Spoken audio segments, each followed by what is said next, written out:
setuju nggak kalau Sintayong harus diberhentikan? Sintayong ini juga perlu dievaluasi kalau sampai tidak bisa finish di 4 besar. Karena kan kemarin Pak Ete juga bilang kan. Sebenarnya evaluasi udah dilakukan apalagi setelah Piala Asia.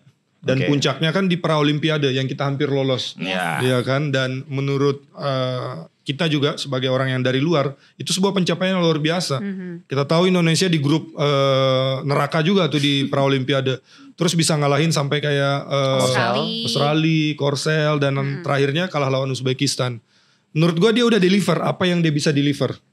Jadi layak lah untuk diperpanjang yang sekarang karena emang layak. Si SC ini diberikan istilahnya kesempatan lah ya untuk bisa meloloskan Indonesia ini. Finishnya minim kan memang di 4 besar itu tadi. Siapapun pelatih yang kita bawa gak akan bisa ngebawa efek apa-apa kalau misalnya yang dari federasinya dulu gak dibenahin gitu.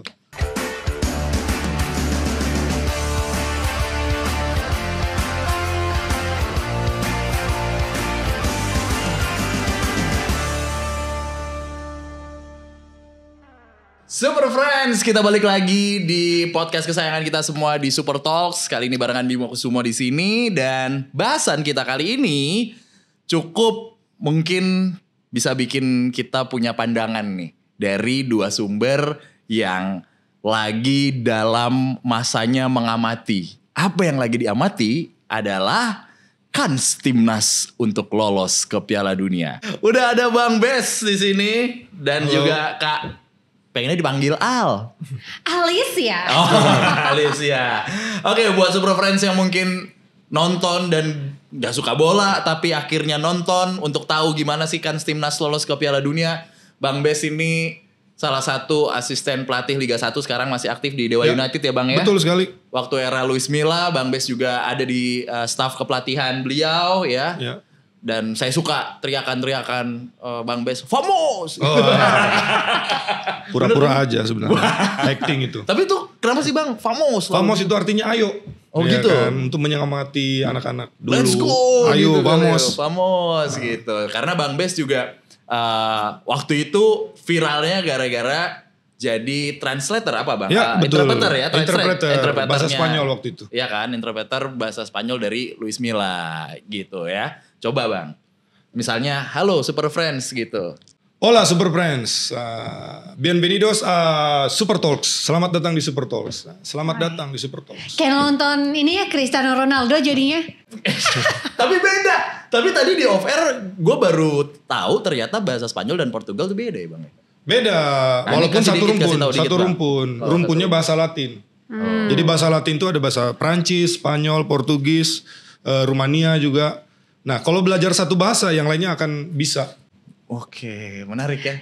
Berarti Garnacho ngomong sama Casemiro ya, saling mengerti. Gak perlu pakai bahasa Inggris. Oke. Nah, ada Kak Alicia juga nih yang masih aktif mengomentari.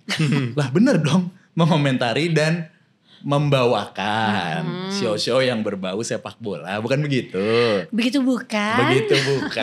Nah, berarti benar. Kalau ngelihat performa timnas dalam beberapa pertandingan terakhir deh gitu, yang paling sekarang lagi disorot kan ya Piala Dunia zona Asia ini ya. Kalau menurut kakak sendiri gimana?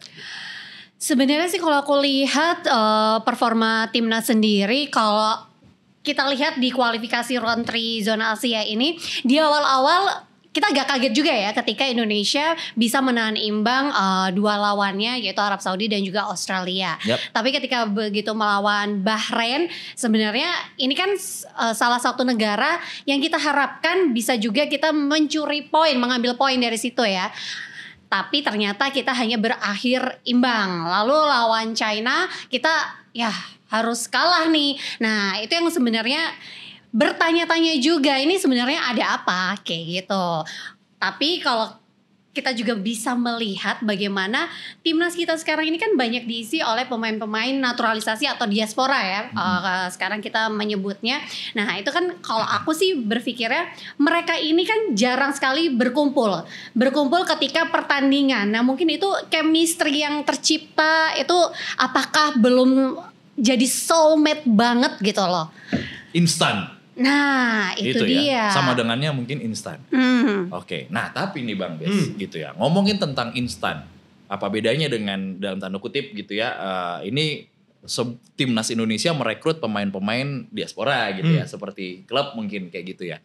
Nah, pada era dulu gitu ya, ini di luar pemainnya nih, di luar pemain di era Sintayong itu sendiri. Faktor yang membuat timnas bisa kok levelnya ada di sini tuh apa Bang? Selain pemain ya? Selain pemain, selain pelatih ya. Iya, itu selain dia. Pelatih. Karena udah sering dibahas nih di luar. Betul. Pemain bagaimana, pelatih gimana.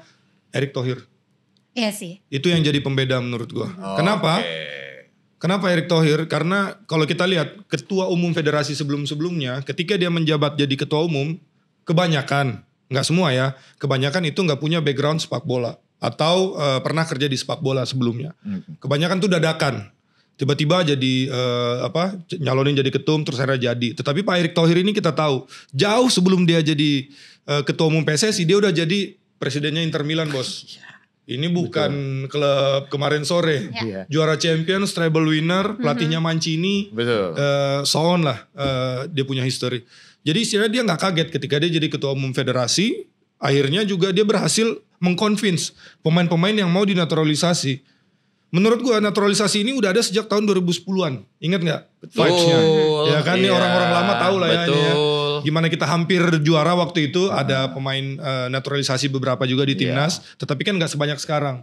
Gak gampang loh untuk convince kayak Tom Haye, Mes, Martin Paes, dan yang lain-lain untuk join ke tim nasional. Kalau lu gak punya nama besar di belakang lu. Which is Erick Thohir. Kita tahu sesukses apa dia sebagai entrepreneur. Terus dia kerja di pemerintah juga. Istilahnya kelihatan lah hasilnya. Dari sinilah yang gue lihat yang jadi pembeda bukan hanya pelatih, bukan hanya pemain, tetapi juga federasi. Gue kerja 4 tahun di federasi, 3 ketum, 3 sekjen, 3 pelatih timnas, gue alamin semuanya. Oh iya ya. Jadi tahu, tahu istilahnya. Jadi tahu maksudnya pahit-pahitnya, senangnya, manisnya. Tadi kan pas gue datang ke sini, wah PSSI dulu pernah kerja di rumahan. Sama, jadi keingat lagi, nostalgia lagi, ya kan. Kalau kita nggak ngerasain 3 ketum, 3 sekjen, mungkin nggak akan bisa bicara. Nah, tapi karena udah pernah ngerasain, jadi gue ngelihat federasi sekarang luar biasa banget. Gue ngeliat teman-teman gue sekarang udah luar biasa. Apalagi sekarang yang jadi faktor adalah pemerintah juga ambil ahli di situ. Ambil. Karena nggak gampang loh untuk kerjasama federasi dan pemerintah. Dulu-dulu kan selalu ada ketidakcocokan, argumentasi. Tapi sekarang mereka bersatu. Kita tahu gimana BUMN juga support, kita lihat sponsor dari bank misalnya, terus juga Indonesia naik private jet, pesawat jet charter ya kan, supaya bisa ke Bahrain, ke Cina dengan mudah. Itu kan kalau zaman dulu itu nggak kepikiran. Gue masih sempat ngalamin kualifikasi Piala Dunia ke UAE, naik pesawat komersil. Barengan orang-orang kena delay. Terus ngantri buat keluar dari imigrasi juga nggak cepat. Jadi istilahnya hal-hal detail-detail kecil yang ini yang mungkin orang nggak lihat di luar. Tetapi menurut gue punya faktor besar dalam membawa timnas sampai ke titik sekarang. Yaitu adalah federasi dan tentunya Pak Erick Thohir. Oke, berarti menurut Bang Bes, kalau federasinya seperti sekarang, kita tarik mundur pelatihnya mungkin sebelum Alfred Riedel juga bisa aja Bang? Juga bisa aja, kalau misalnya federasinya bagus. Kan ada orang yang bilang kalau federasi bagus, timnas juga bagus. Gue setuju lah di situ. Karena kita ini kan sebagai insan sepak bola lah, anggap kita supporter, pelatih, pemain, kita tuh butuh guidance, butuh arahan, butuh orang yang ngebimbing. Istilah sekolah kita butuh guru. Kalau lu sekolah di sekolah yang bagus, lu bakal jadi murid yang bagus juga dong. Nah pasti. Itu sama dengan pelatih, pemain, kita punya ketua umum yang kompeten, federasi juga yang bagus yang bisa ngejalanin. Akhirnya kita lihat hasilnya sekarang. Piala Asia, juara SEA Games, Piala Dunia tahap terakhir loh ini. Terus listnya bertambah terus, istilahnya berhasil lah kalau menurut gue. Iya itu make sense sih. Nah Kak Alisa gitu ya, menurut kakak sendiri nih gitu ya, melihat perkembangan timnas gitu, pasti kan juga mengikuti timnas dari dulu kan ya, era-era yang mana, buset, ini Piala Tiger aja susah juara nih gitu kita dulu ya. Jauh amat Pak. Yang paling sering diomongin kejauhan Piala AFF ya. Iya sekarang AFF gitu. Piala Tiger susah banget juara gitu. Nah, kansnya timnas Indonesia sekarang sejauh apa Kak? Menurut Kans buat lolos nih. Apapun deh. Sebenarnya kalau sejauh apa gitu? Sejauh apa? Sebenarnya sih kalau kita melihat para pemain ini yang sudah ada saat ini sih harusnya kans itu pasti ada ya. Nah cuma kan yang harus kita lihat lagi tuh bagaimana mereka ini akhirnya bisa bekerja sama dengan baik, punya chemistry yang bagus. Karena bisa gak, maksudnya kita lihat aja deh China itu kan kemarin kita berharapnya bisa dapat 3 poin. Tapi kenapa kita bisa istilahnya flop di situ? Karena kalau kita bisa lihat China ini sendiri bermainnya kolektif banget. Selain semangat yang tinggi tapi mereka kolektif gitu loh. Nah itu yang kalau aku lihat kemarin itu kayak kolektivitas pemain Indonesia ini kayak belum ada gitu loh. Mungkin apakah karena para pemain-pemain ini kan diambil dan baru berkumpul ketika mau bertanding gitu loh. Tidak ada yang kayak mereka ini memang ada momen yang emang bareng-bareng gitu. Nah mungkin kalau semuanya itu adalah pemain asli pure Indonesia itu mungkin bisa terjadi. Tapi kalau naturalisasi, nah itu kan sebentar, oke, terus, oke. Kan, apa ya, momen-momen itu sulit didapatkan gitu. Sulit adaptasi. Real Madrid aja sekarang nggak bagus ada Mbappe. Karena posisinya kan nggak yang sesuai dia biasanya. Tapi MU lu? Ya MU kita, ya kan? MU bukan MU saya, MU kami. Iya. Beli Anthony, Matheus De Ligt dan lain-lain. Alasannya adaptasi terus. Tapi gini loh. Tapi bagus juga dengan adanya pemain naturalisasi ini kita juga bisa ngelihat para pemain kita ini juga punya semangat yang baru selain supporter-supporternya. Kita juga bisa lihat loh gaya bermainnya pun berbeda. Tapi realistisnya sampai di mana Kak? Realistisnya aku sih pinginnya sih tetap bisa lolos ke Piala Dunia ya. Kalau kita ngomongin sekarang kualifikasi zona Asia ini kan round 3 kan, ya finish di 4 besar. Finish di 4 besar. Ya. Oke, itu dia. Itu realistis yang masih bisa digapai. Betul. Kalau langsung lolos 2 tuh kayaknya sulit ya. Bukan sulit. Nggak ada kata sulit apalagi di bola. Selain faktor strategi juga ada faktor luck sebenarnya. Bukan sulit tapi hard. Tapi difficult. Karena realistis ini kan masuknya ke ekspektasi ya, gitu. Maksudnya sekarang tuh nggak salah juga ekspektasi masyarakat Indonesia udah tinggi banget gitu ya Bang ya. Nah tapi takutnya ketika ekspektasinya itu ketinggian, sedangkan mungkin dari Bang Bes lah, maksudnya secara tekniknya gitu, teknikalnya kita realistisnya jangan ekspektasinya tinggi-tinggi banget, udah cukup sampai sini aja. Takutnya nanti malah ekspektasinya tinggi yang disalahin pelatihnya. Stay out lagi, sorry ya Bang ya. Gitu. Sama kayak Arsenal. Ketika mereka peringkat 1, orang bingung kan, kenapa dia bisa ada di sana. Akhirnya fansnya bilang enjoy the moment aja dulu. Sama kayak kita juga Indonesia. Juga ya Arsenal. Kita enjoy the moment aja, kita nikmati momennya. Kan lu pakar podcast horor nih. Kalau ngelihat grup kita kan horor ini. Ada Jepang, Australia, Arab. Tetapi kita bisa melewati trauma itu. Asik. Di pertandingan pertama. Ya. Nah, itu ekspektasi orang tuh naik di situ di pertandingan pertama lawan Arab Saudi. Tadi kan bilang semestinya Indonesia kalah. Tadi kan gue bilang gitu di pertandingan itu. Tetapi gue bilang di awal mereka mengawali pertandingan jauh lebih baik daripada Arab Saudi. Ketika Arab Saudi pergantian babak, mereka ganti kualitas pelatih juga akan Mancini, bos, nggak bisa diremehin. Akhirnya Indonesia mulai ditekan dan hampir menang. Lawan Australia pun sama. Di 2 pertandingan itu kita nggak bisa pungkiri juga man of the match-nya adalah Martin, kipernya. Berarti kita banyak diserang dan dia banyak melakukan penyelamatan. Baru ketika ngelawan Bahrain, mestinya kita bisa killing the game. Nggak perlu menunggu sampai menit 97, 96, ya kan panjang. 99. Mestinya bisa 3-1. Terus lawan China ya itu kan salah yang kita buat sendiri kalau menurut gua. Dan tren performa timnas, tadi bahas teknis. Kalau menurut gua kita standarnya tinggi ketika melawan Arab Saudi. Sampai ke Cina turun terus. Nah dalam sepak bola itu grafik tuh harusnya naik. Sementara yang ini turun. Tetapi yang gua lihat trennya Arab Saudi standarnya tinggi. Mbak Al aja suka ketika melawan Arab Saudi. Mainnya bagus. Semua orang bang. Semua orang. Tetapi setelah itu kan turun. Iya. Ya kan bahkan lawan Bahrain pun turun. Dan puncaknya lawan China. Yang kita anggap kita bisa dapat 3 poin. Tetapi secara kolektivitas. Secara pressing juga. Waktu itu China lebih bagus daripada Indonesia. Jadi wajar kalau menurut gue lawan China kita bawa poinnya 0 dari sana. Karena memang layak. Oke. Mungkin sebelum tentang Indonesia ada di grup fase dan lain-lain, ini tadi narik tentang ekspektasi, lalu performa, dan juga adaptasi. Ini 3 yang mau coba gue ambil gitu ya. Yang tadi belum kita kesentuh adalah pemain-pemain nih. Naturalisasi, diambil, adaptasi gitu ya.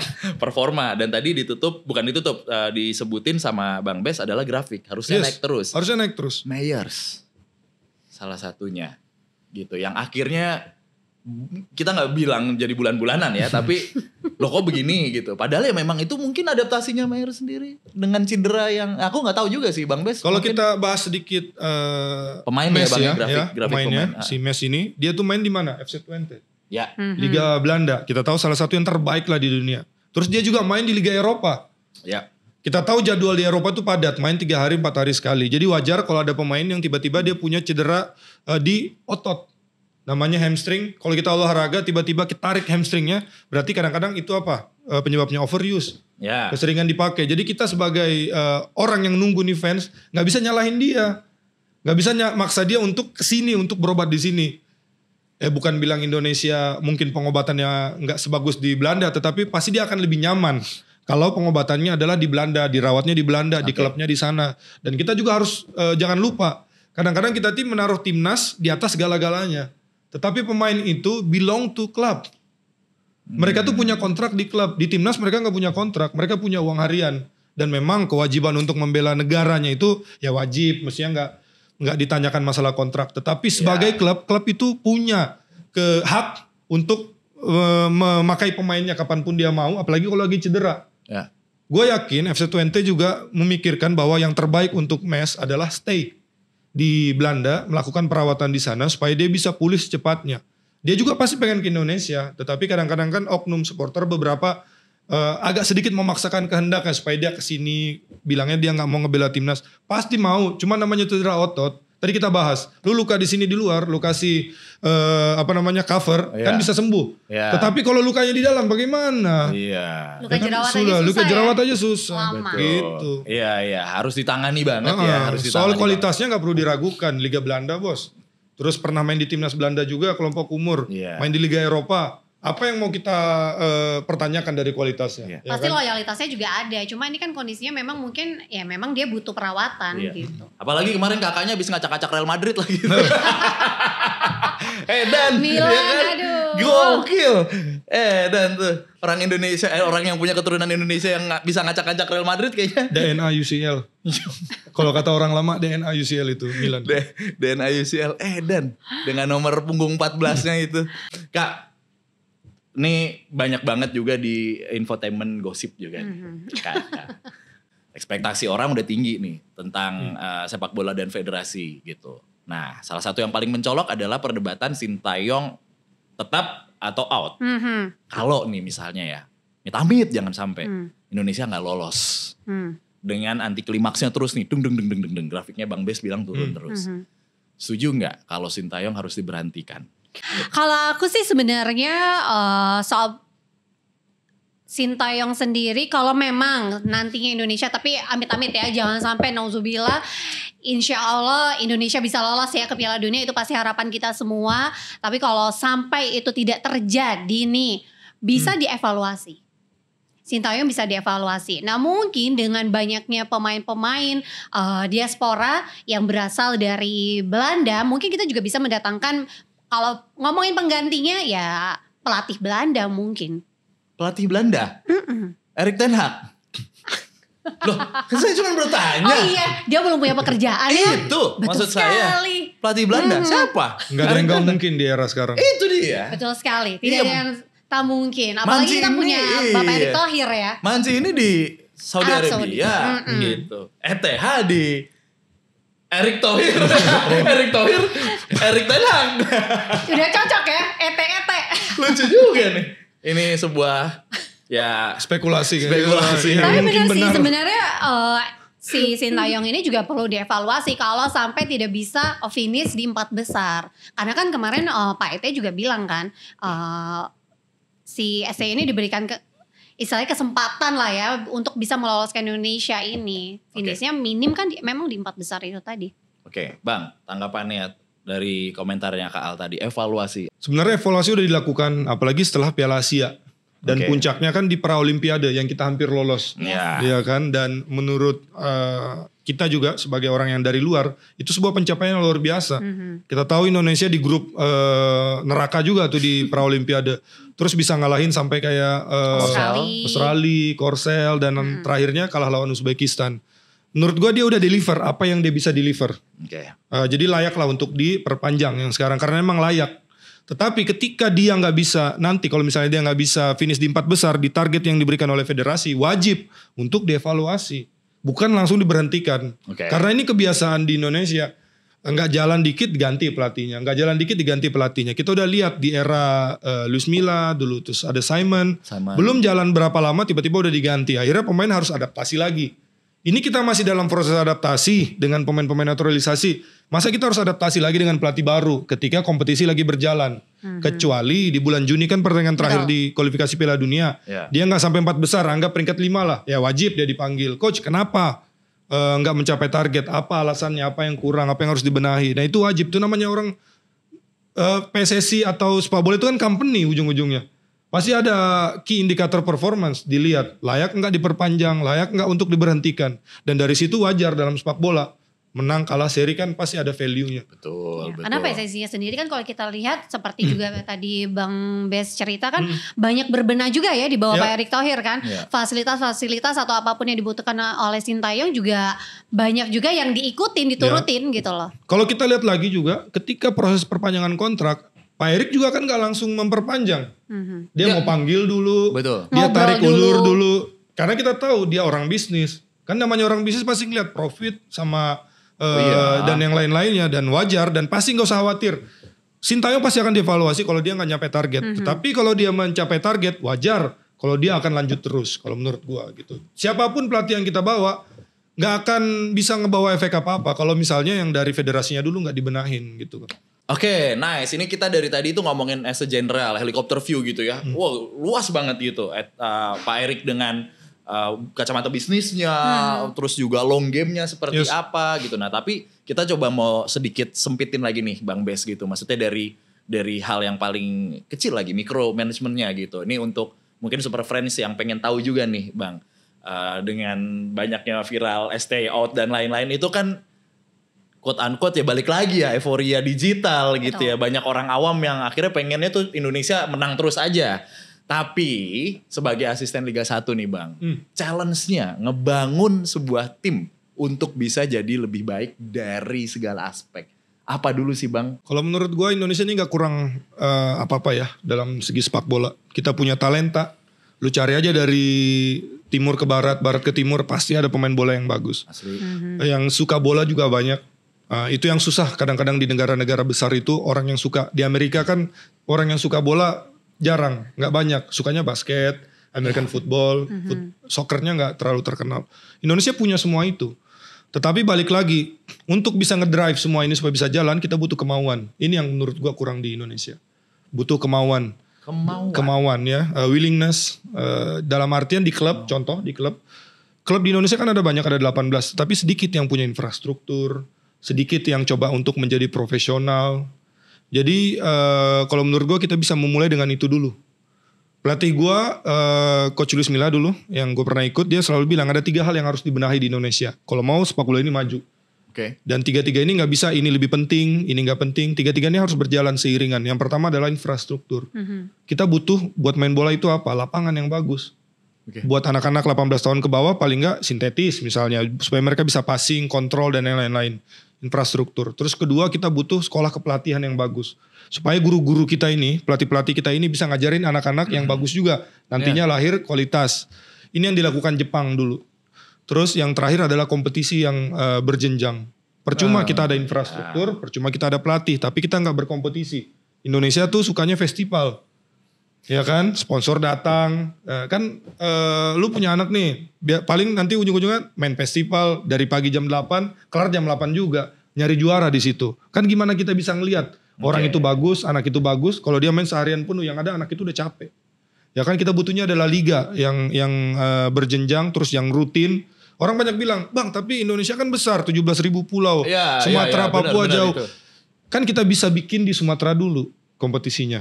Kita bisa bikin di Papua dulu kompetisinya, di Sulawesi dulu, di Borneo dulu, di Kalimantan dulu, di Jawa dulu. Baru kita masuk ke nasional. Nggak harus kita setahun sekali di nasional misalnya, bisa 2 tahun sekali. Yang penting kompetisi itu jalan, anak-anak itu main. Kadang-kadang kita tuh lupa essence sepak bola ini apa? Olahraga. Kadang kita tuh essence sepak bola ini pengen menang, pengen juara. Tetapi balik lagi, nggak semua orang tuh bisa jadi pemain bola. Kadang-kadang lu sekolah SSB, belum tentu lu jadi pemain. Kalau lu nggak jadi pemain, masa lu nggak bisa main bola lagi? Kan bisa. Yang penting have fun, sehat. Banyak loh hal positif itu dulu kalau menurut gua. Kita ambil dulu partisipannya dari seluruh Indonesia ini, mulai mencintai dulu sebelum kita bicara soal juaranya. Sorry Bang, tapi bukankah ini udah dilakukan per region-region gitu? Walaupun kita tahu ya Liga 3-nya belum jalan-jalan juga nih gitu maksudnya. Sudah jalan tetapi memang belum sempurna. Oke. Kita tahu ada Elite Pro, Akademi di Liga udah jalan bagus, banyak menghasilkan talenta tetapi masih belum rutin kalau menurut gua kompetisinya, masih belum panjang, masih terlalu singkat. Sayang gitu loh. Kita punya potensi, banyak yang pengen jadi pemain bola mungkin bisa diakomodir. Dari tadi, sekarang kan udah bagus, federasi, pemerintah bersatu. Nah ini yang mungkin bisa lebih baik lagi.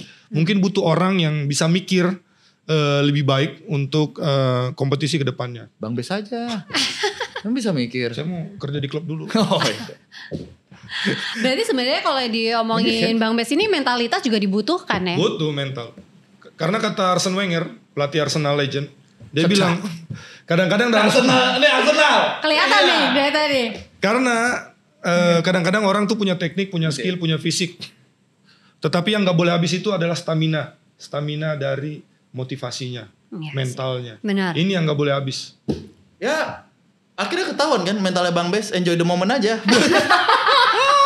Orang membela. Masih dia tapi dia enjoy the moment, kita pusing dengan momennya. Iya, kita kan pusing ya. Klub gue 13, 12. Gimana ya? Udah biasa sih. Ya, Bang Bes ya wajar lah. Enjoy the moment aja Bang. Mana. Tapi gue tuh bersyukur banget sih dengan Pak Prabowo akhirnya sekarang nih bisa menjadi presiden Indonesia. Karena kebetulan 2 tahun belakangan ini gue nge-MC-in acara beliau. Yaitu kompetisi yang diadakan tim-timnya ini dari seluruh Indonesia gitu loh. Dan itu anak-anak aku lupa ya. Garuda Select. Itu dia. Itu tuh bagus juga loh sebenarnya untuk pembinaan dan beliau benar-benar konsen juga di situ. Itu kan rutin juga ya acaranya kayak gitu. Iya, oke. Ya sebenarnya juga banyak juga ya maksudnya kompetisi-kompetisi anak-anak gitu ya. Cuman memang keberlanjutannya ya Bang ya yang tadi harus di kadang kita ini fokusnya di banyaknya. Kita harus fokusnya di kualitasnya sebenarnya. Sebenarnya kita tuh harus ada yang mengakomodir supaya yang tadinya banyak ini jadi 1 atau 2 atau 3 tetapi berkualitas gitu loh. Sekarang kan di Jakarta aja ada banyak kompetisi anak-anak kecil. Ya itu maksudnya. Ya kan, tetapi akhirnya ketika lu main di kompetisi A, lu nggak bisa main di kompetisi B. Kadang-kadang ada peraturan gitu atau kompetisi B lu nggak bisa main di A dan sebaliknya. Kenapa nggak kita ini bersatu gitu loh, walaupun kita punya tujuannya berbeda atau sponsornya berbeda. Kenapa nggak kita bikin satu yang kompetitif, yang besar, yang bagus? Kita bikin di seluruh Indonesia. Akhirnya balik lagi, sepak bola kan seksi.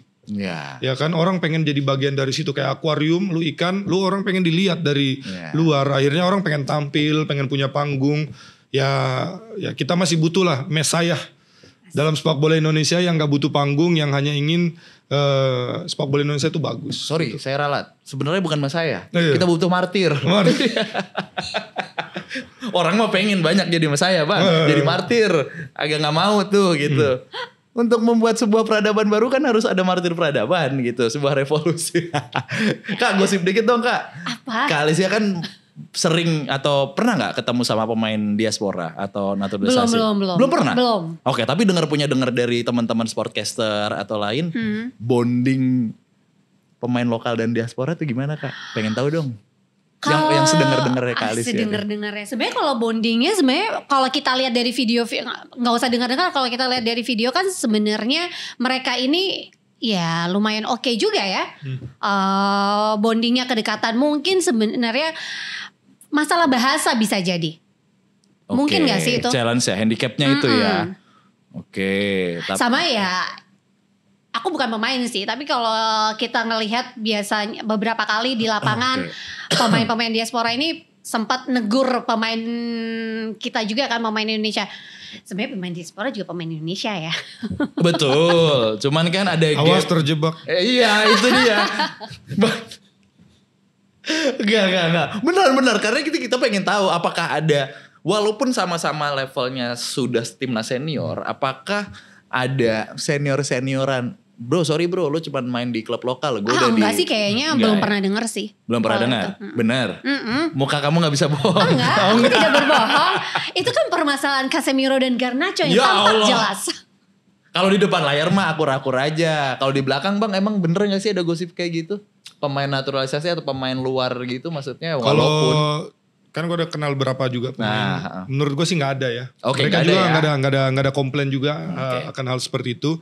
Dan kita lihat juga pemain-pemain naturalisasi ini ketika mereka datang ke Indonesia, sebelumnya mereka juga pasti udah punya background Indonesia. Kebanyakan kan orang tuanya, neneknya, terus banyak dari mereka juga udah makan makanan Indonesia sebelumnya. Akhirnya rasa ingin tahu itu mereka bawa ke Indonesia, akhirnya membuat mereka adaptasinya tuh lebih cepat. Dan mereka ini adalah keuntungan naturalisasi pemain yang punya garis keturunan. Jadi nggak perlu ngajarin apa itu Indonesia, apa itu Indonesia Raya, nggak perlu lagi. Karena mereka udah paham. Lo kalau pernah tinggal di luar negeri, komunitas orang luar negeri itu dekat banget. Karena apa? Karena kerinduan akan Indonesia. Sejelek-jeleknya Indonesia, Jakarta dan yang lain-lain ini kangen kalau lo lagi di luar itu. Bertualang itu menjadikan kita banyak belajar.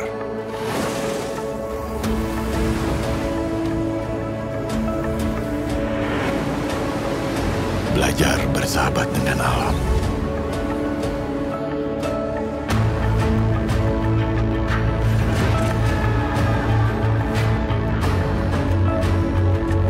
Belajar mengolah banyak rasa.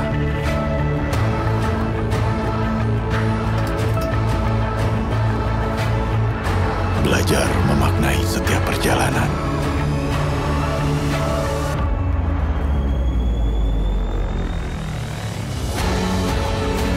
Dan temukan rasa super yang baru.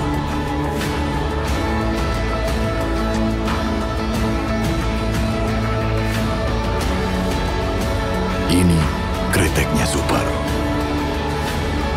Jarum Super Espresso Gold. Udah nonton belum videonya Martin Paes nyanyi Abang Tukang Bakso? Udah. Oke. Penting-penting gak penting cuman oke lah. Ya itu kan sebenarnya sebagai bukti juga ya. Dia mau mengerti gitu loh. Mantan presiden Amerika aja kangen. Makan. Oh iya dong. Nasi goreng. Pulang kampung nih gitu. Bakso. Nah, itu bisa-bisanya dia aja. Itu. Bang Wes tidak terjebak. Gak asik Oke, masih ngomongin tentang pemain naturalisasi dan pemain diaspora gitu ya. Ini teknis nih, ini ke Bang Bes dulu deh gitu ya. Banyak yang bilang strategi sekarang udah tidak ada penyerang murni atau pemain punggung nomor 10 gitu.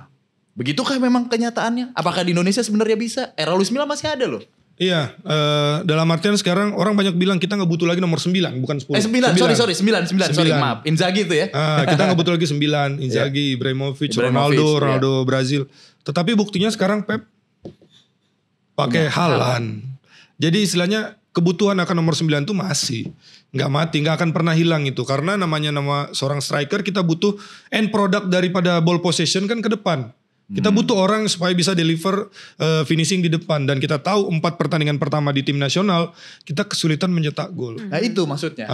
Apa masalahnya di timnas Bang? Emang gak ada aja? Emang karena sulit. Banyak faktor. Pertama, kalau kita nyari pemain naturalisasi di luar sulit. Stoknya gak banyak. Paling Rafael Strike ya kan yang baru sekarang kita rekrut ke Indonesia. Terus kedua kalau kita ke Liga. Gue ngalamin sendiri di Liga. Kita punya kuota 6 pemain asing. Biasanya backbone-nya tuh dari center back, gelandang sama striker. Udah kepake strikernya. Kebanyakan striker dari asing. Jadi lokal gak bisa berkembang. Cara berkembang pemain di klub itu adalah dengan bermain di Liga. Bermain di kompetisi. Kalau dia gak dapat menit main atau mainnya cuma 15-10 menit. Otomatis dia gak akan bisa mengekspresikan dirinya. Nah ini buat orang-orang lama nih. Tahun 90-an. Striker Indonesia kan terkenal. Kurniawan, Bang Kurniawan kan, terus habis itu makin ke tahun 2000-an ada BP, Ilham Jaya Kusuma, terus dan yang lain-lain. Karena apa? Karena mereka punya space, mereka punya ruang buat main dan akhirnya mereka berkembang di situ yang menurut gua. Sekarang ini tricky juga, sulit gitu loh. Di timnas Italia aja mereka nggak punya striker. Akhirnya mereka menaturalisasi pemain dari Argentina. Benar juga, iya. Inggris kita tahu Harry Kane ada, iya. tetapi kan dia mainnya di klub yang kayak begitu dulu sebelum pindah ke Bayern Munchen. Kayak begitu aja kita sensor. Kayak begitu ya, itu kan klub lawannya abang, begitu. Tadi kan dibilang jangan ada head speech. Iya, benar. Makanya gue sensor klub yang begitu. Klub yang begitu. Tapi kan udah dimasak tuh ayamnya. Udah disayur-sayurin. Gitu. Emang bukan Indonesia aja lah intinya yang kesulitan cari. Seluruh dunia Semua ya. kesulitan mencari nomor 9 karena di liganya juga Udah diisi ya. Udah diisi dengan pemain-pemain itu. Ya benar ya, kalau dilihat Persija punya Marco Simic sebenarnya. Iya kan, maksudnya striker Persib murninya. Bandung musim lalu David da Silva. David da Silva, DDS. Iya benar. Tapi argumen ini aduh jadi panjang ini, bisa di counter.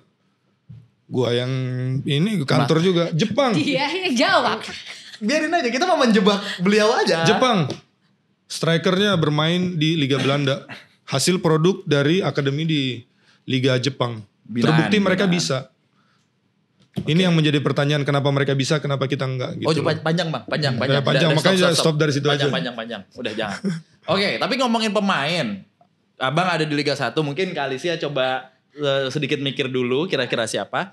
Ada nggak pemain Liga 1 atau Liga Nasional yang tidak masuk timnas, tapi sebenarnya ini underrated dan bisa masuk ke timnas, siapa Bang? Ada. Satu nama atau dua nama misalnya siapa? Satu nama. Kalau kita bilang pemain yang layak masuk timnas, kita harus lihat kompetisi yang terjadi musim lalu. Anggap musim lalu dan musim sekarang. Siapa pemain lokal yang lagi on fire? Ya. Kita harus lihat. Mestinya fair dong, dia harus dipanggil juga kalau dia main bagus di liga. Karena alasan utama pemain dipanggil itu karena dia main bagus. Stefano Lillipali, Borneo FC. Musim lalu main bagus banget. Musim ini pun tetap dia continue main bagus walaupun umur udah gak muda. Oke. Ini bisa jadi yang tadi kita bahas sama Mbak Al juga bahas, apakah ada bonding, apakah ada skat-skat di timnas. Pemain seperti Stefano Lillipali ini bisa jadi perekat. Vano bukannya udah pernah masuk timnas Bang? Udah pernah, tetapi kan bisa yang era ini sekarang kan dipanggil. udah jarang. Ini bisa jadi perekat. Kenapa? Satu, dia punya edukasi Belanda. Besar di Belanda, Betul. bisa bahasa Belanda. Jadi bisa menyatukan. Bahasa Indonesia nggak usah ditanya, dia udah lama banget di sini. Terus di klub juga performanya bagus. Dan dia juga posisinya pemain depan. Iya. Ini bisa jadi solusi juga. Jadi setali 3 uang udah bisa dapat, mungkin bisa dicoba. Kita kan bukan pelatih, tetapi paling enggak kalau bisa mengusulkan ini bisa jadi opsi kalau menurut gue.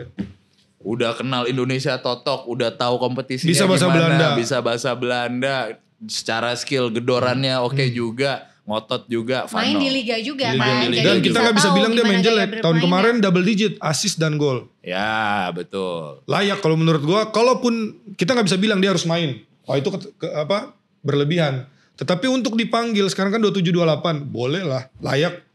Ya dipanggil. Panggil. Paling nggak di ruang ganti lah ya. Betul. Kalau dari Bang Bes, Vano. Kalau dari KA. Sama sih, karena sebenarnya kan sebelum ini dimulai ini sudah menjadi perdebatan juga kenapa Stefano Lillipali itu nggak dipanggil kan, gitu. Jadi memang yang kita lihat Indonesia ini kan kesulitan banget cetak gol.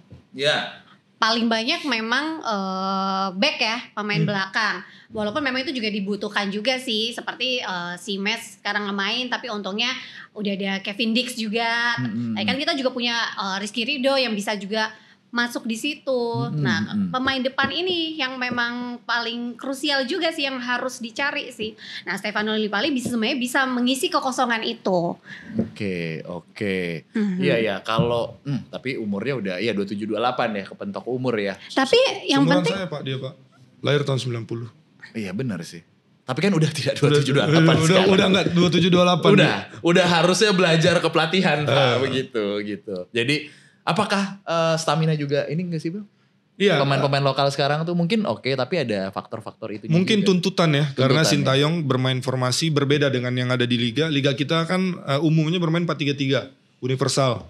Tetapi di timnas mainnya 3-4-3. Ini mungkin agak menuntut lebih banyak lari daripada formasi lain. Kenapa? Ketika nyerang mereka akan bisa jadi 5, bertahan jadi 5 juga. Ya kan kita tahu ini formasi yang gak gampang dan menuntut fisik. Makanya yang banyak muncul itu pemain-pemain berbakat yang lokal. Ya. Di eranya Sintayong berapa tahun terakhir posisinya apa? Fullback.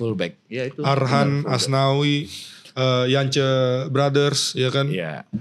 Ya Rizky Ridho. Gitu. Ya, Rizky Ridho juga main dan Rizky Ridho cocok banget main di formasi 3. Iya. Sama Rio Fahmi gitu-gitu ya. Rio Fahmi kalau di Persija. Iya. Oke. Ini buat yang dengerin di Spotify, Super Friends, langsung klik YouTube karena seperti biasa ada gambar-gambar ya yang kita mau react bareng nih, Bang Bes sama Kak Al. Dari yang pertama dulu. Iya. Dari Kak Al dulu deh. Ketemu Messi sama ketemu Orat Mangun. Nah ini tadi aku sempat juga udah pingin komentar aja nih tentang Orat Mangun. Kita memang gak punya striker murni, tapi kita punya Orat Mangun yang larinya kenceng dan dia gak takut sama siapapun. Sedap. Asik. Sedap, gak takut sama siapapun. Performnya tuh menurut aku selama ini oke terus sih si Ragnar. Wah depannya Ragnar, Raja Nainggolan gitu, Stefano Lillipali, geter itu back-back ya. Geter buat berantem aja kayaknya. Mungkin pelatih lawan kalau baca DSP-nya Timnas, Ragnar, wih Vikings nih. Udah takut duluan ya kan, namanya udah bikin takut. Ragnar. Gimana Bang? Kalau ngelihat foto ini sih, kalau di Spanyol ada telenovela. Kalau ini drama Arab. Iya tuh backnya tuh ya. Dia yang ngehajar, dia yang sakit. Makanya. Selalu gitu, tetapi dia dikasih pelajaran sama Ragnar kemarin. Disikut-sikut dikit, ya kan jatuh juga ternyata. Beneran guling-gulingan. El guling-gulingan. Oke, yang kedua dari Bang Bes dulu nih. Ampun Bang Paes. Karena memang ketemu di Liga.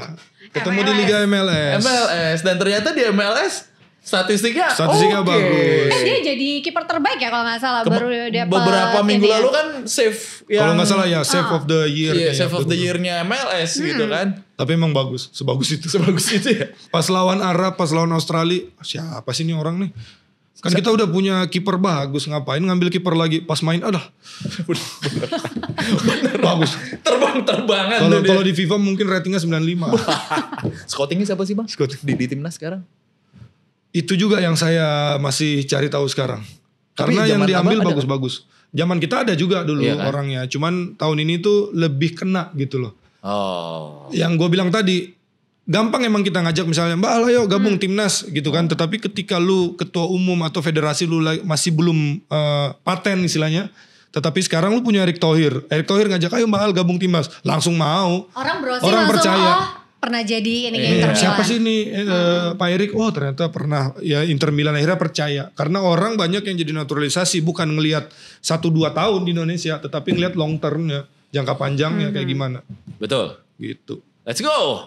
Berikutnya. Let's see who. Nah kan. Dia lagi aja.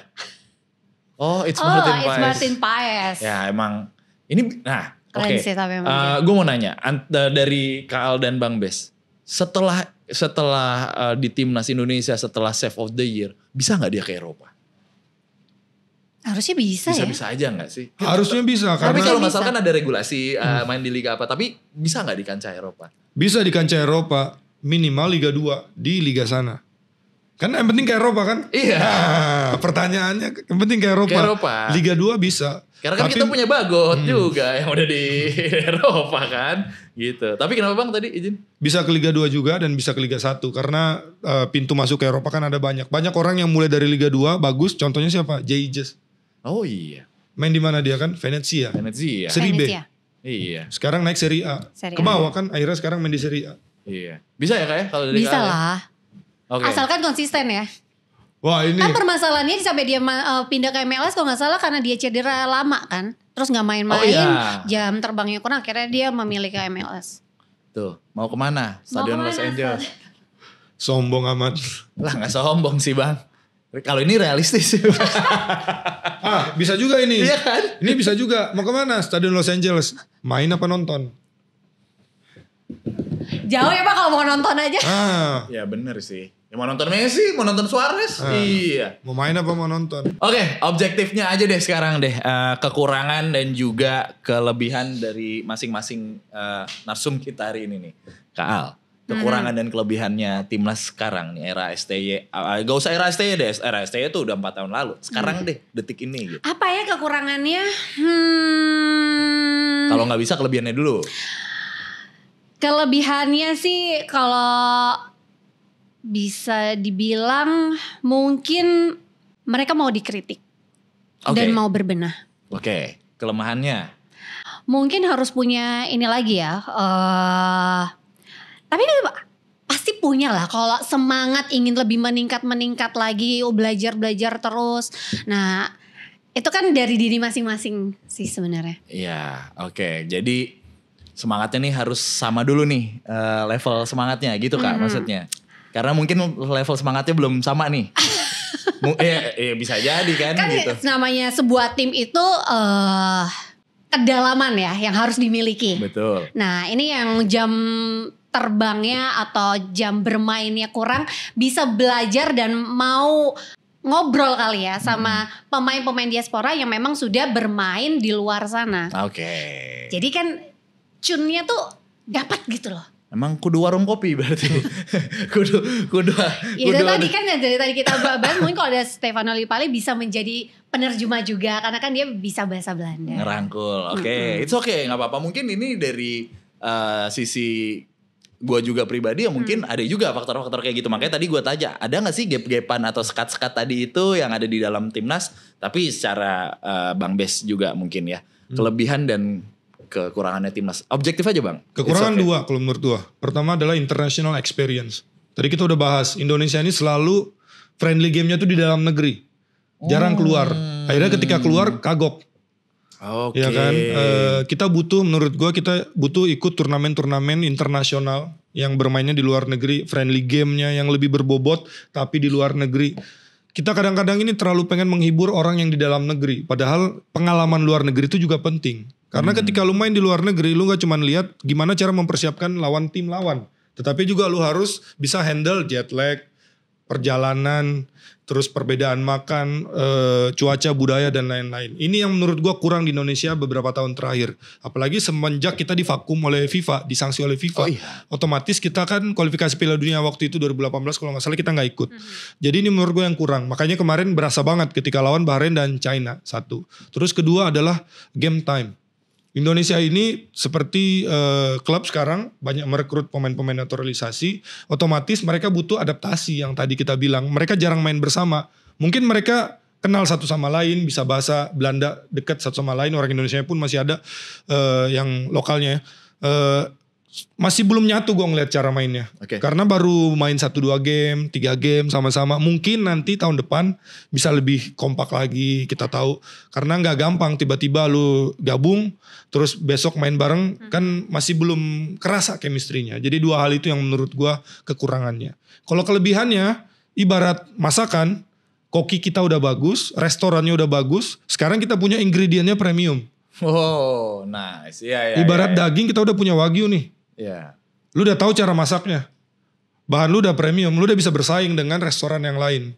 Sekarang tinggal apa? Butuh waktu. Gimana cara mengolah ini, pasar gimana pengennya, orang penonton semua dan sepak bola istilahnya kita udah tinggal nunggu waktu aja ini.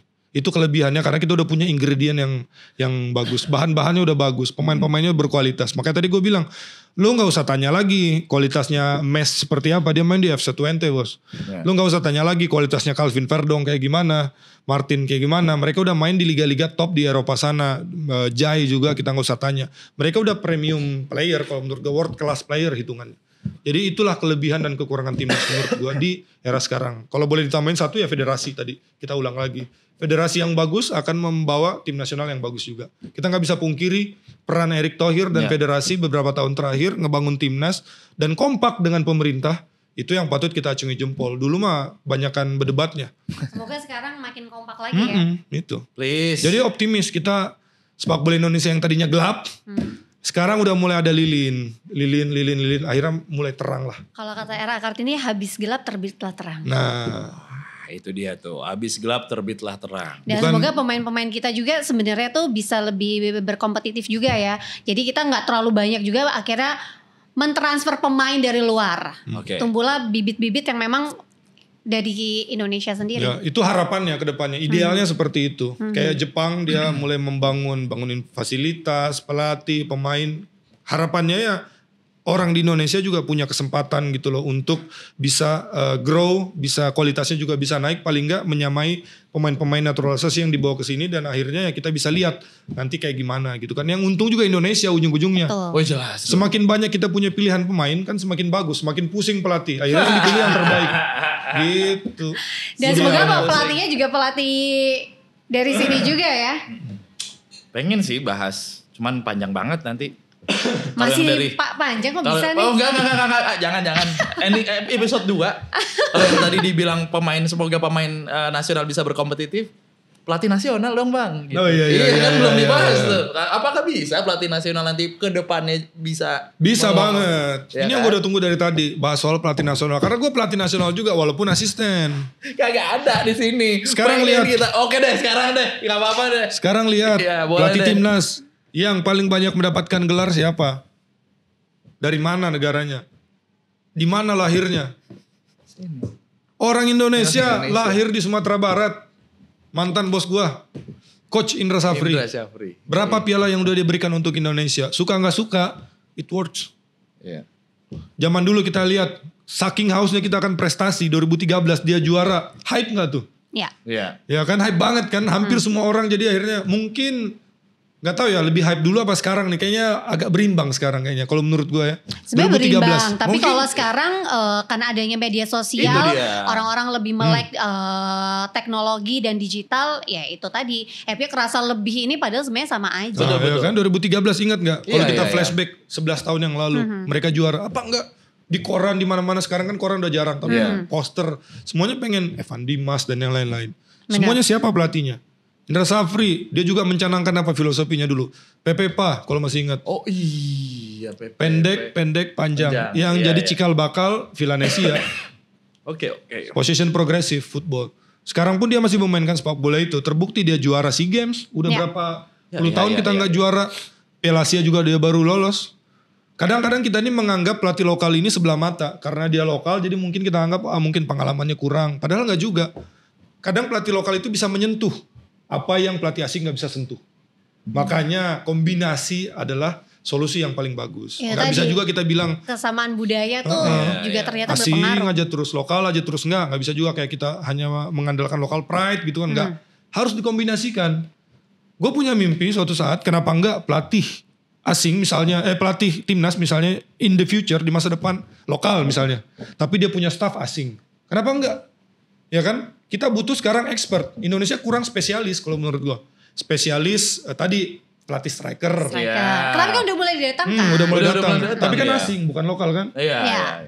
Spesialis fisik misalnya dia yang udah expert banget, spesialis analis. Ya kan? Kalau di Indonesia belum ada, kita bisa datangkan dong dari asing, tetapi yang menjadi pemimpinnya lokal.